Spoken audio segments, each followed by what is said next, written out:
10 years ago, just before the war broke out, everybody remembers that worldwide, February 15, there was millions of people out in the street hoping to turn the war back. Here in Portland, we go to the beat of our own drum, and we held our protest on March 15th, which actually ended up being 4 days before the war started. And we had at least 30,000 people there, and I say at least because the New York Times reported that number, meaning that if the mainstream media said it, we had to have had more than that. 22 years ago,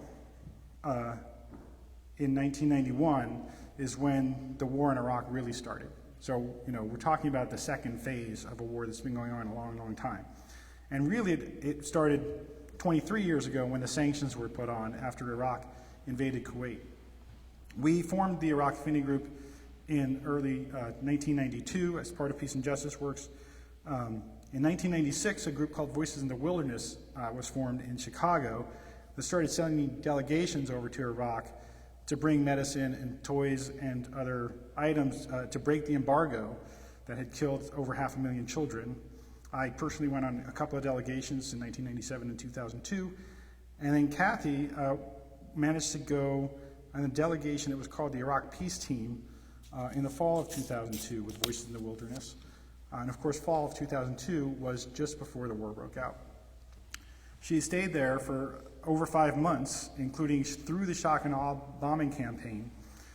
And then she returned to Iraq in late 2003 for another 3-month visit. But then in the interim, she spent time in Jordan and Syria witnessing and advocating for Iraqi refugees in the aftermath of the U.S. invasion. Cathy lives and works at one of the Catholic worker houses of hospitality in New York City, and we're very excited to have her here in Portland tonight. So, 10 years later,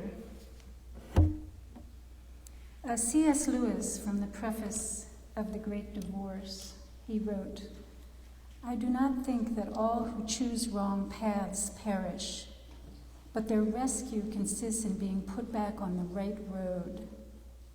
A sum can be put right, but only by going back till you find the error and working it afresh from that point, never by simply going on.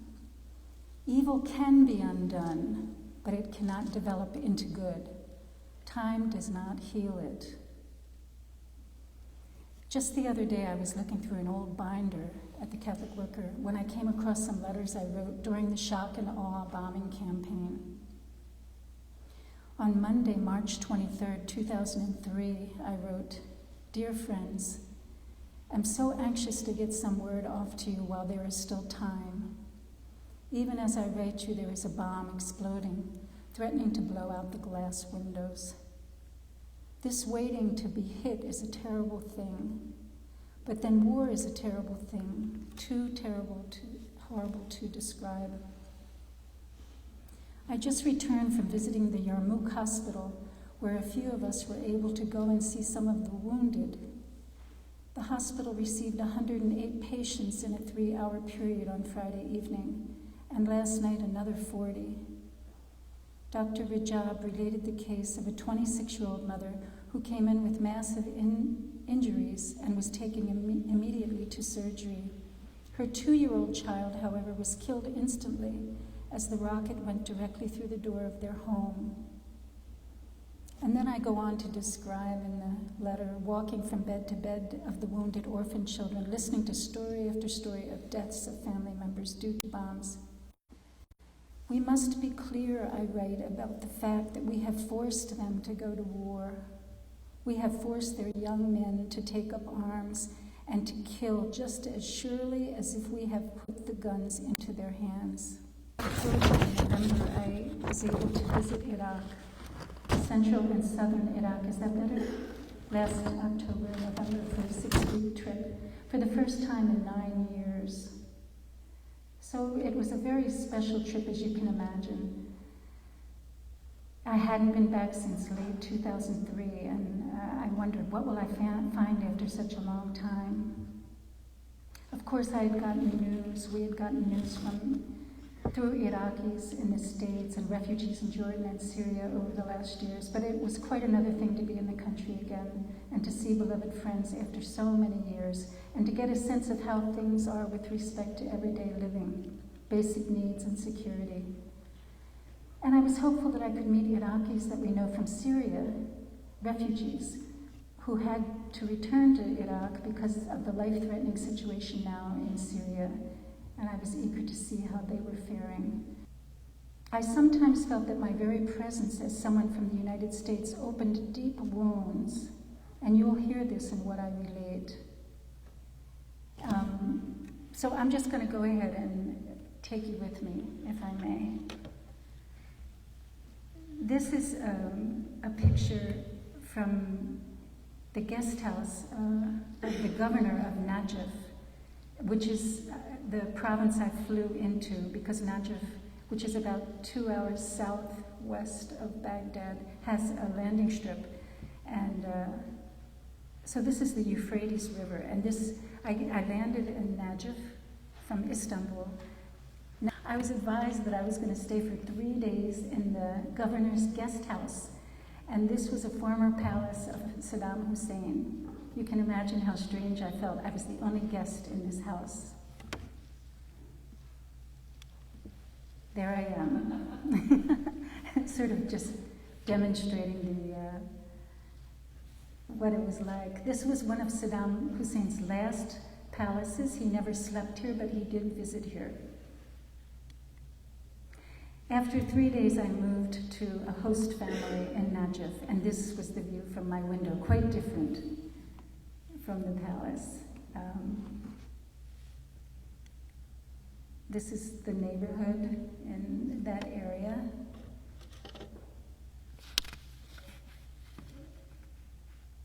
This is around the corner, the school where the little girls' elementary school is. And I was very happy to be with a family in a regular neighborhood. And I was able to do a little laundry by hand, something I always found was therapeutic. And this is the mother and the baby of the host family I stayed with. So I even could give the little 2-month baby her bottle sometimes. So the electricity kept going off and on. These are the other 2 children. This is towards the end of my stay. There was a delegation, and there was a goodbye at a restaurant for them. And that's why everybody's dressed up. But I wanted you to see the 3 kids in the family that I stayed with.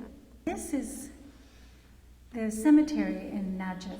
Najaf and Karbala, which are just about an hour from each other, and again, both of them are about 2 hours south, a little bit to the west of Baghdad, are the 2 holiest Shia cities in all of Iraq, and in the world, actually. And this is the largest cemetery in the world, and it's every Shia Muslim's wish and dream to be buried in this cemetery. And this is a dear friend and one of her daughters who, I know them from Syria, and they're back in Baghdad now, a mother with 8 kids. And her brother's buried here, and so I couldn't visit them in Baghdad because their neighborhood was just too dangerous to visit. So they came to Najaf to me by bus, and here you can see the mother praying at her brother's grave. He had died about a year before.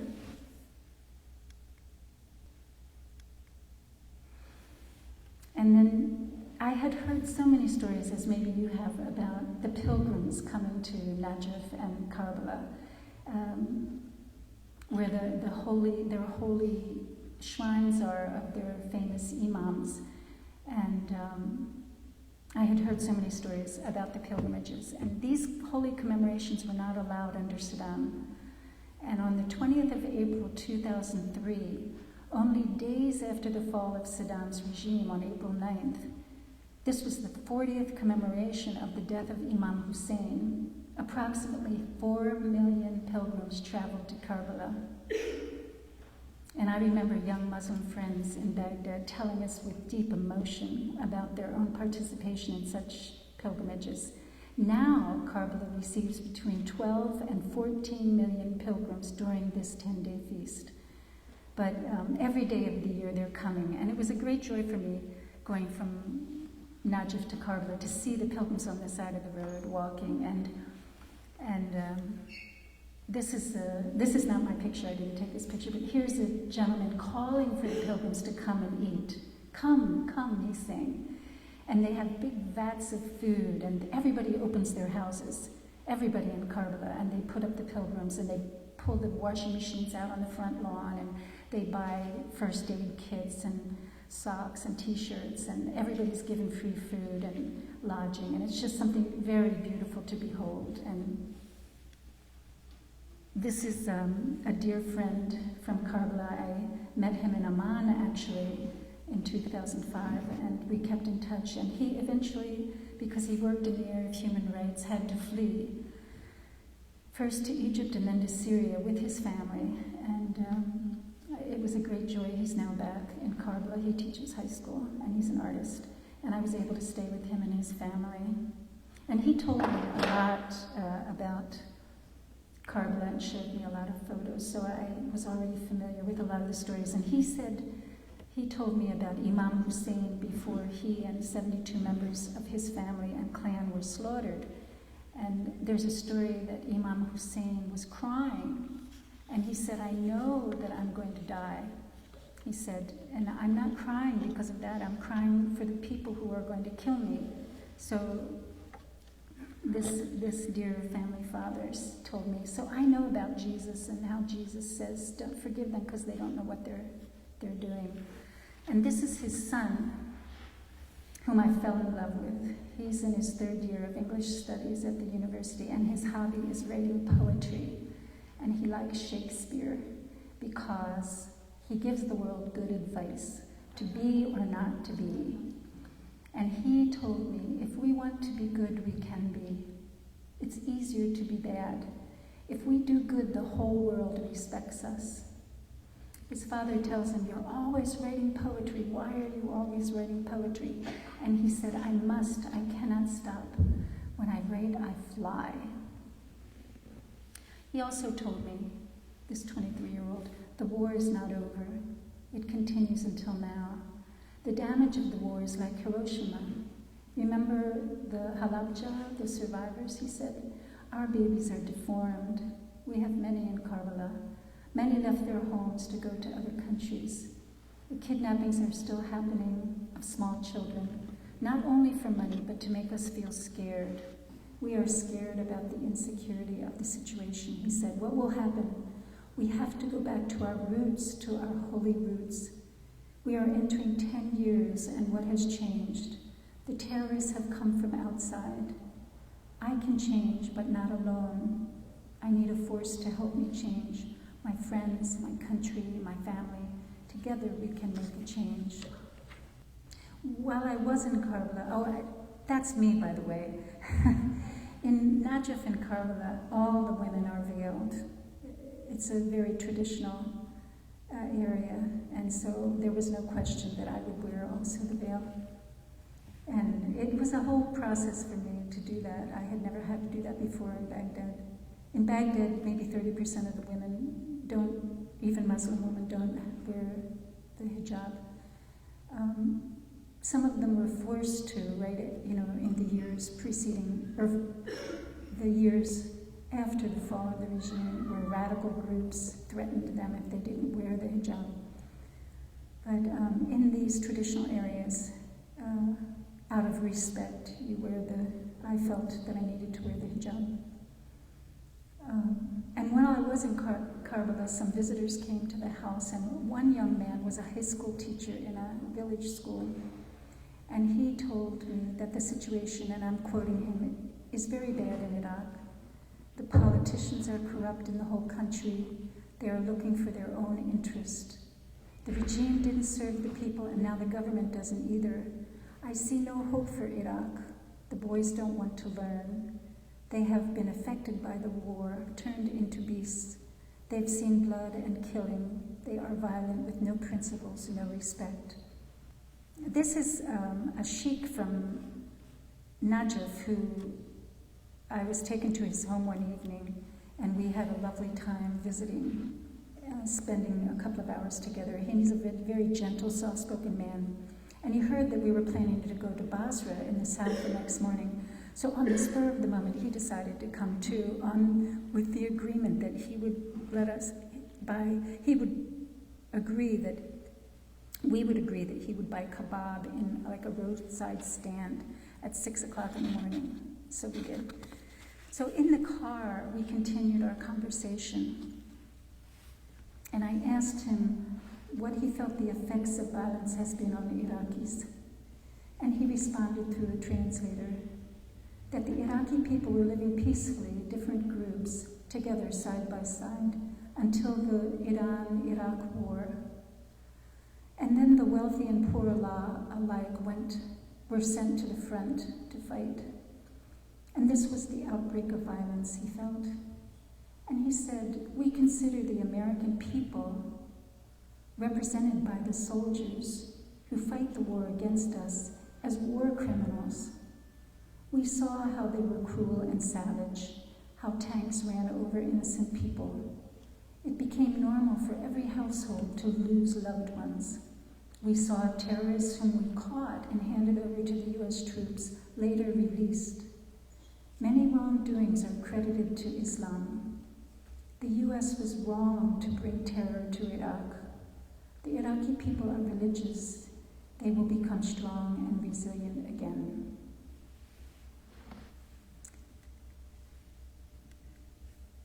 Whoops. I have to show these pictures of hospitality. This is a fish dinner that was made in celebration. Sharing food, preparing food, and eating food together is such a part of Iraqi life. So I put in some of these pictures for you. There's another one.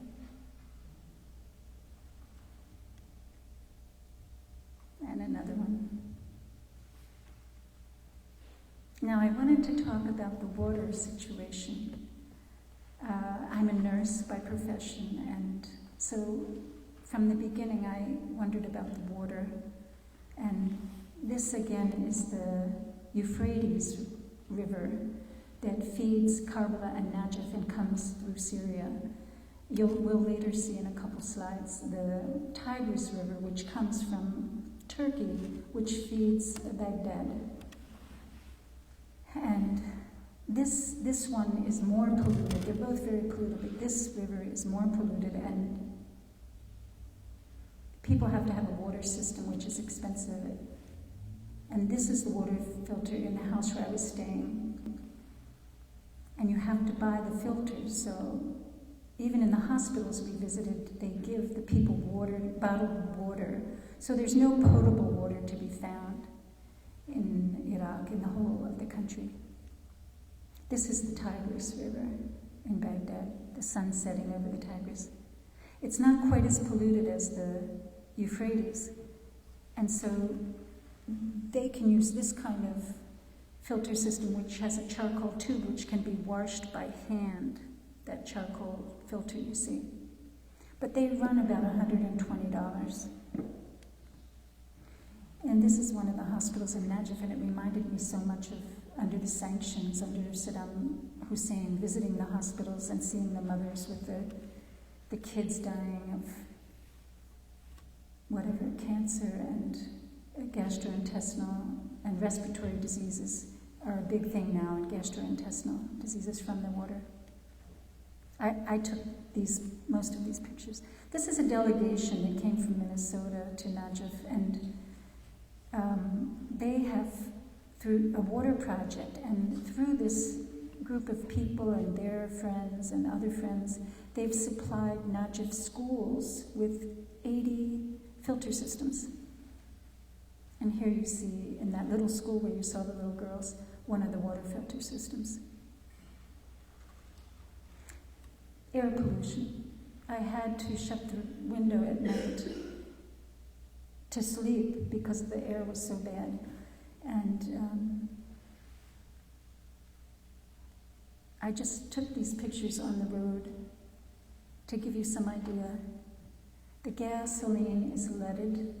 They have chemical and paint factories, not to mention depleted uranium.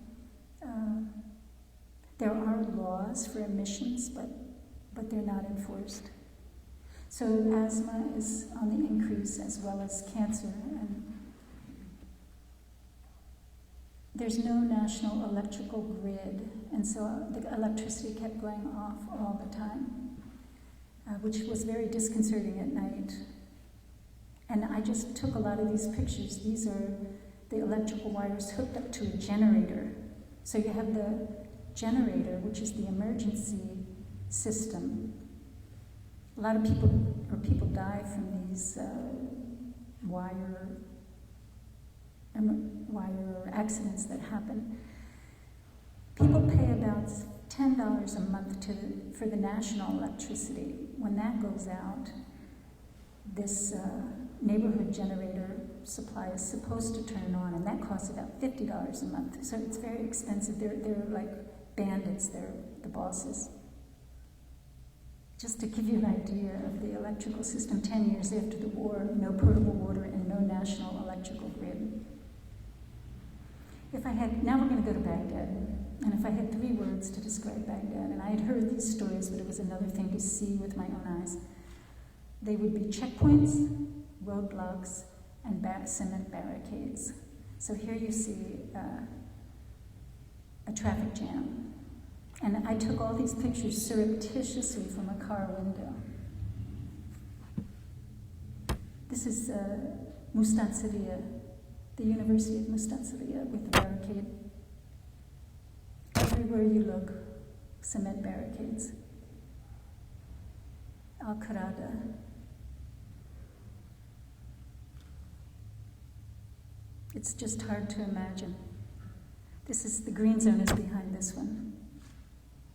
The U.S. Embassy, I had a tour of the green zone, and I had seen it, as I said, about 8 or 7 months into the occupation. I saw the U.S. Embassy, which was then in the palace, one of the palaces of Saddam Hussein. They've given that over now and built an embassy, which is, it's obscene. It's just obscene. I have no other word for it. It's at least 2 New York City long avenue blocks in length, as far as the eye can see, and we employ 16,000 people in the embassy in Baghdad. And so Iraqis ask, what are they doing there? They haven't gone home. This is a sign of hope for me. It's a flatbed truck with a man standing on 2 of those cement barricades. They're being taken off to be put in like a barricade cemetery.